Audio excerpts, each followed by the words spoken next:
আমরা আপনাদের সেবক, আপনাদের সেবা প্রদান করার জন্যই আমরা সরকারের পক্ষ হয়ে আপনাদের জন্য কাজ করি।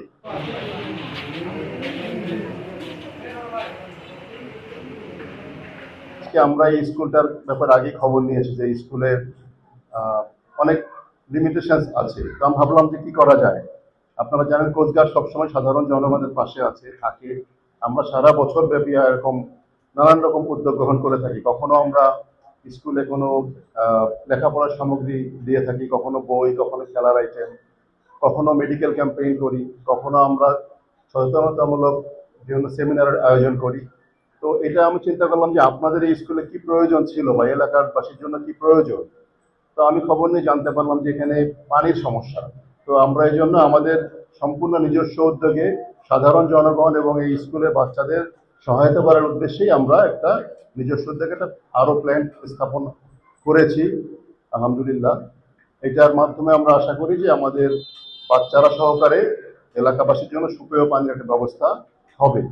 কোস্টগার্ড আপনাদের পাশে সবসময় আছে, থাকবে, আগেও ছিল। তো কোস্টগার্ডকে আপনারা সবসময় যেমন পেয়েছেন আগেও, আমি আবারও আশ্বস্ত করি যে আপনাদের সাথে কোস্টগার্ড সবসময় আছে। আমরা আপনাদের সেবক, আপনাদের সেবা প্রদান করার জন্যই আমরা সরকারের পক্ষ হয়ে আপনাদের জন্য কাজ করি। লোডশেডিং কিংবা ঘরের বাইরের তীব্র গরমে ওয়ালটন রিচার্জেবল ফ্যান থাকলে থাকবে শুধু বাতাস আর বাতাস।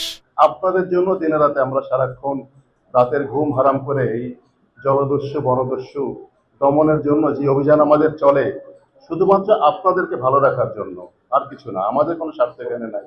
আমরা গভর্নমেন্ট থেকে আপনাদেরকে সেবা করার জন্য আসছি। এরা পুরো সুন্দরবনকে এবং পুরো এরিয়াটাকে আনস্টেবল করার জন্য মাঝখানে যেভাবে বেপরোয়া হয়ে উঠেছিল কোস্টগার্ডের সফল অভিযানের মাধ্যমে আমরা সেগুলা অনেকাংশে, আমি বলবো যে 99% আমরা দমন করতে সক্ষম হয়েছি। আরো যেগুলো এখনো আমাদের করণীয়, আমরা সে অব্যাহত রাখছি জিনিসগুলো, যাতে করে আমরা একদম জিরোতে নিয়ে আসতে পারি এখানের বনদস্যুতা জনদস্যুতা। এবং সেক্ষেত্রে আপনাদের সকলের সহযোগিতা আমাদের কাম্য এই উপকূলীয় অঞ্চলকে সম্পূর্ণ নিরাপদ রাখতে। সেক্ষেত্রে আপনাদেরকে নিয়ে আমরা সামনে চলতে চাই।